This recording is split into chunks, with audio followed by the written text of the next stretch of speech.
بسم اللہ الرحمن الرحیم۔ آج ہم بات کرتے ہیں آپ صلی اللہ علیہ وسلم سے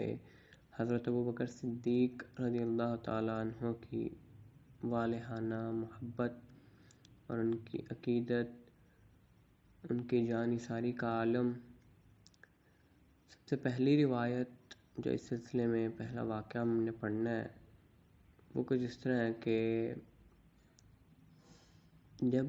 شروع کا زمانہ تھا اسلام میں،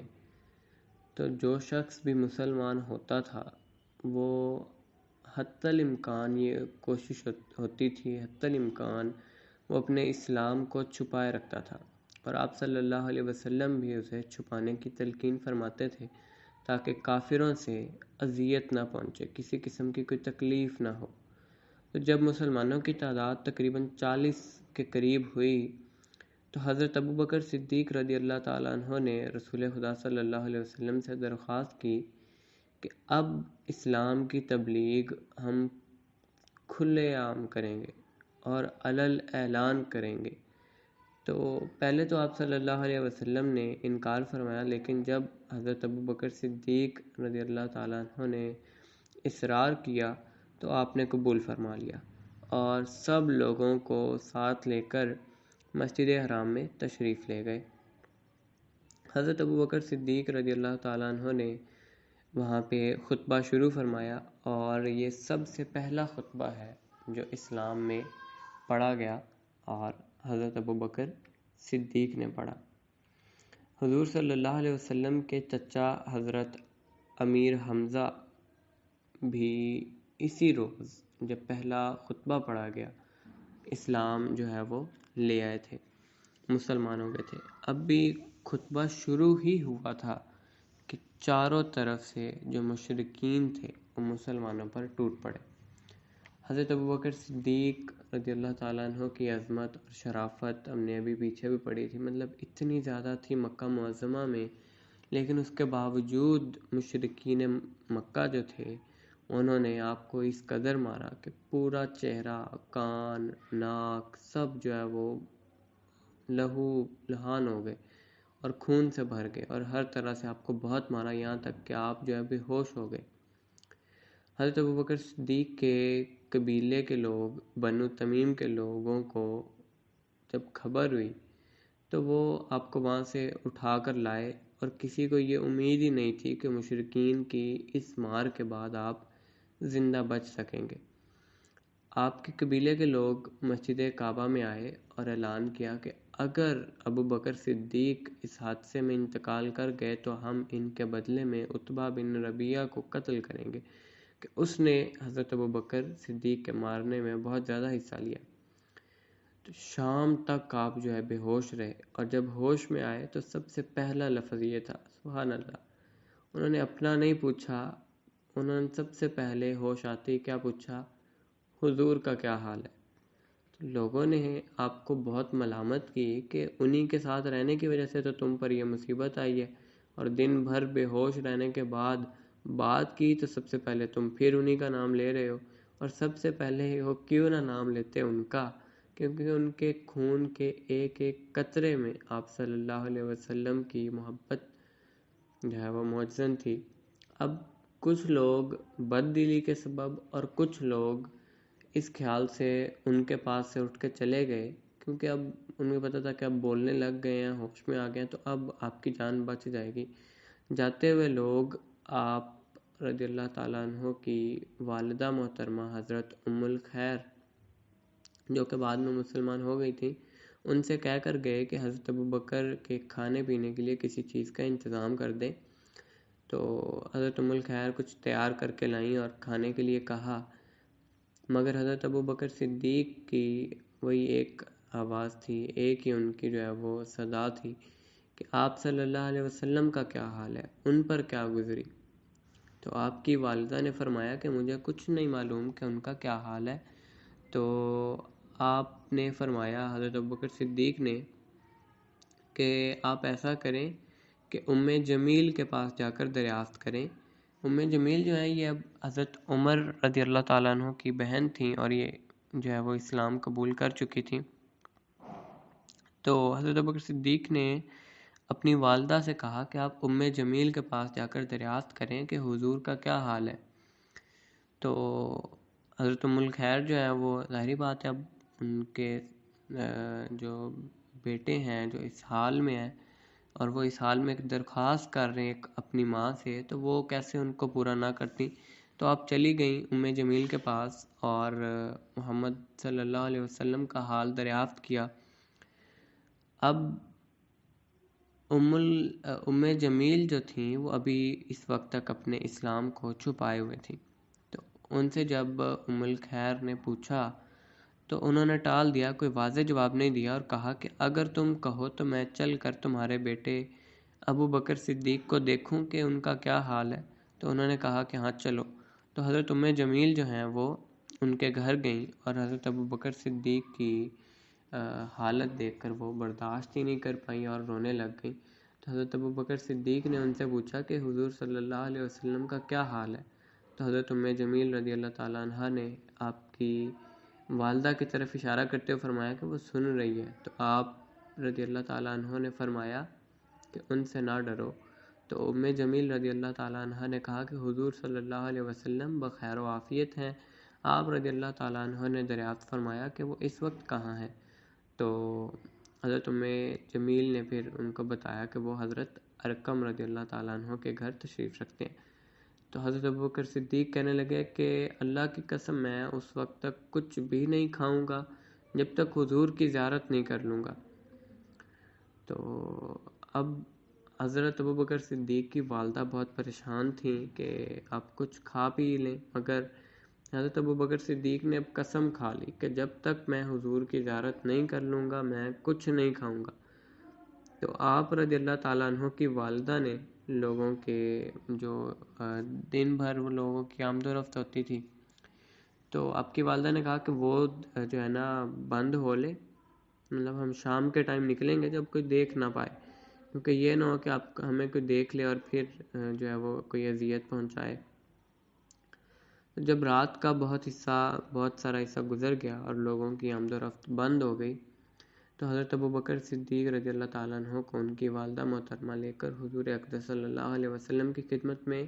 حضرت ارقم رضی اللہ تعالیٰ عنہ کے گھر پہنچی۔ حضرت ابوبکر صدیق پہنچتے ہی آپ صلی اللہ علیہ وسلم سے گلے مل کر رونے لگے، اور آپ صلی اللہ علیہ وسلم نے بھی حضرت ابوبکر صدیق کو گلے لگا لیا، اور آپ بھی جو ہے وہ ان کی حالت دیکھ کر دو یاروں کی سبھی وہاں پہ جو ہے موجود تھے اور رونے لگے۔ تو اس واقعے سے اب دیکھیں نا کہ کتنی محبت نظر آ رہی ہے حضرت ابوبکر صدیق کی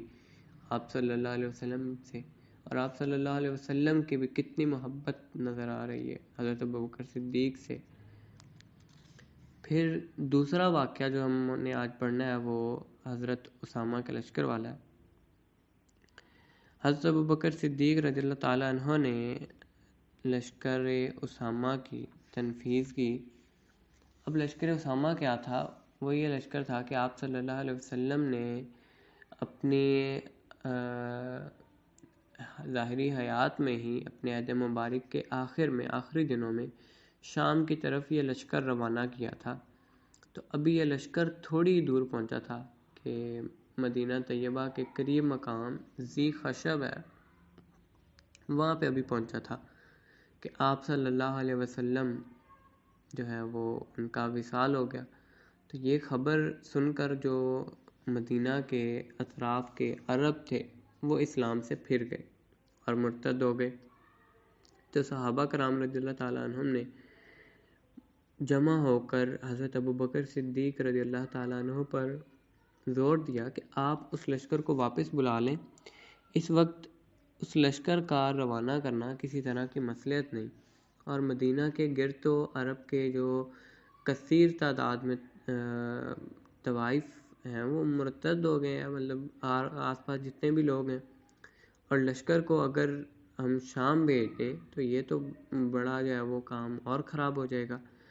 اسلام کے لیے اب یہ نازک ترین وقت تھا کہ حضور اقدس صلی اللہ علیہ وسلم کی وفات سے ایک تو کفار کے حوصلے بڑھ گئے تھے، ان کی جو ہمتیں ٹوٹ چکی تھیں ان میں پھر جان پڑ گئی تھی، اور منافقین بھی اب سمجھ رہے تھے کہ اب تو کھیل کھیلنے کا وقت آ گیا، اور جن کا ایمان کمزور تھا وہ دین سے ہی پھر گئے تھے، اور مسلمانوں کو تو ایک آپ صلی اللہ علیہ وسلم کے وصال کا اتنا صدمہ تھا، اتنے وہ پریشان تھے کہ جس کی مثال دنیا میں کبھی ملتی نہیں ہے،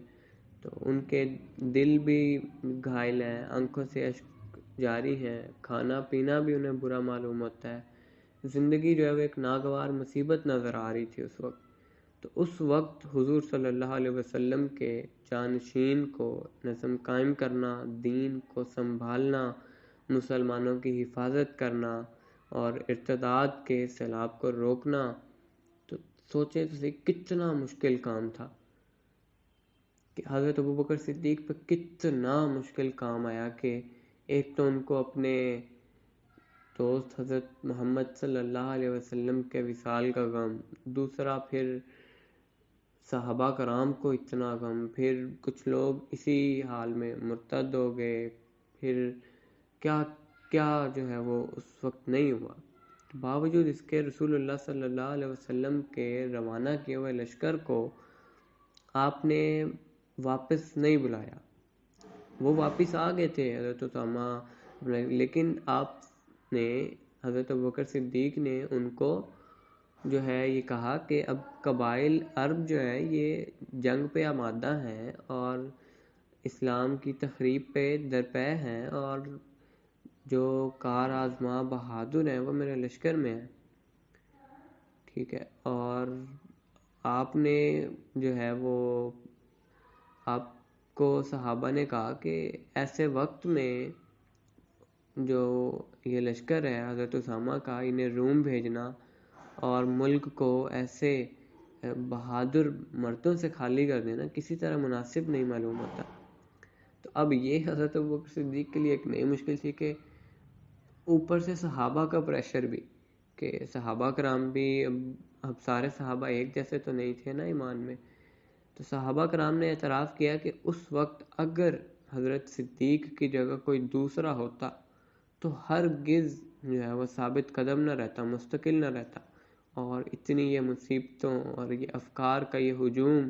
اور اپنی جماعت کی پریشان حالت اسے بالکل مبہوت کر ڈالتی، اور اللہ اکبر، حضرت صدیق اکبر کے پائے ثبات کو ذرہ برابر بھی وہ لغزش نہیں ہوئی، اور ان کے استقلال میں بالکل بھی فرق نہیں آیا۔ تو حضرت ابوبکر صدیق نے کیا کہا اس وقت؟ آپ نے فرمایا کہ اگر پرندے میری بوٹیاں نوچ کر کھا لیں تو مجھے یہ گوارا ہے، مگر آپ صلی اللہ علیہ وسلم کی مرضی مبارک میں اپنی رائے کو داخل دینا اور حضور کے روانہ کیے ہوئے لشکر کو واپس کرنا، یہ مجھے گوارا نہیں ہے۔ تو چنانچہ ایسی حالت میں آپ نے لشکر کو روانہ فرما دیا۔ اس سے اب ہمیں حضرت ابوبکر صدیق کی حیرت انگیز شجاعت، لیاقت، کمال دلیری، جمع مردی اور ان کے توکل صادق کا بھی پتہ چلتا ہے، اور دشمن بھی یہ کہنے پر مجبور ہوتا ہے کہ اللہ تعالیٰ نے حضور صلی اللہ علیہ وسلم کے بعد خلافت اور جانشینی کی اعلیٰ قابلیت اور اہلیت حضرت صدیق کو عطا فرمائی تھی۔ اب یہ لشکر روانہ ہوا، اور جو قبائل مرتد ہو گئے تھے ہونے کے لیے تیار تھے اور یہ سمجھ چکے تھے کہ حضور کے بعد تو اسلام کا شرازہ ضرور درہم برہم ہو جائے گا اور اس کی وہ شان و شوکت نہیں رہے گی، تو انہوں نے دیکھا کہ لشکر اسلام رومیوں کی سرکوبی کے لیے روانہ ہو گیا، تو اس وقت ان کے جو خیالی منصوبے تھے وہ غلط ہو گئے، اور انہوں نے سمجھ لیا کہ سید عالم صلی اللہ علیہ وسلم نے اپنے عہد مبارک میں اسلام کے لیے ایسا درست نظم فرما دیا جس سے مسلمانوں کا شرازہ درہم برہم نہیں ہو سکتا، اور وہ ایسے غم اور اندوہ کے وقت میں بھی اسلام کی تبلیغ اور اشاعت اور اس کے سامنے اقوام عالم کو سرنگوں کرنے کے لیے ایک مشہور اور زبردست قوم پر فوج کشی کرتے ہیں۔ تو لہٰذا یہ خیال غلط ہے کہ اسلام مٹ جائے گا اور اس میں قوت باقی نہیں رہے گی، بلکہ ابھی دیکھتے ہیں کہ ہوتا کیا، یہ لشکر کس شان سے واپس آتا ہے۔ تو اللہ کے فضل سے یہ لشکر جو ہے وہ کامیاب ہوا اور رومیوں کو شکست ہوئی، اور جب یہ فاتح لشکر واپس آیا تو اس وقت جو تمام قبائل مرتد ہوئے تھے یا ارادہ کر چکے تھے وہ پھر اپنے اس ناپاک قصد سے باز آئے اور اسلام پر سچائی کے ساتھ قائم ہو گئے. اور بڑے بڑے جلیل القدر صحابہ اس لشکر کی روانگی کے وقت نہایت شدت سے اختلاف فرما رہے تھے، لیکن بعد میں اپنی فکر کی خطا اور حضرت ابوبکر صدیق کی رائے مبارک کے صاحب اور ان کے علم کی وسعت کے معترف ہوئے. اور بہقی اور ابن عساکر میں حضرت ابو ہریرہ رضی اللہ تعالیٰ عنہ سے ایک روایت ہے. آپ فرماتے ہیں کہ قسم ہے اس ذات کی جس کے سوا کوئی معبود نہیں کہ اگر حضرت ابوبکر صدیق خلیفہ مقرر نہ ہوئے ہوتے تو روئے زمین پر اللہ تعالیٰ کی عبادت باقی نہ رہ جاتی. سوچو کتنے بڑے الفاظ ہیں. اور اس طرح قسم کے ساتھ آپ نے 3 بار یہ فرمایا. تو لوگوں نے آپ سے پوچھا کہ آپ اے ابو ہریرہ ایسا کیوں کہہ رہے ہیں؟ تو آپ نے پھر انہیں جواب دیا کہ رسول خدا صلی اللہ علیہ وسلم نے حضرت اسامہ کو شام کے لشکر کا امیر مقرر کر کے انہیں روانہ فرمایا تھا، اور وہ ابھی ذی خشب کے مقام پر تھے کہ حضور کا وصال ہو گیا. تو اس خبر کو سن کر مدینہ کے اطراف کے عرب مرتد ہو گئے. صحابہ کرام حضرت ابوبکر صدیق کی خدمت میں آیا اور اس بات پر زور دیا کہ اسامہ کے لشکر کو واپس بلا لیں، لیکن آپ نے کیا فرمایا کہ میں تو نہیں بلاؤں گا، جو مرضی ہو جائے. مطلب وہ پیچھے ابھی ہم نے روایت پڑھی نا کہ پرندے چاہے میری بوٹیاں کھا لیں یہ گوارا ہے، لیکن حضور کے بھیجے ہوئے لشکر کو واپس بلانا یہ مجھے گوارا نہیں ہے. تو آپ نے پھر حکم دے دیا ان کو آگے بڑھنے کا، اور پھر وہ فتح یاب ہو کر لوٹا تو پھر اسلام کا بول بالا ہو گیا. تو آج کے لیے اتنا کافی ہے، باقی ہم انشاءاللہ جو ہے وہ نیکسٹ میں کر لیں گے.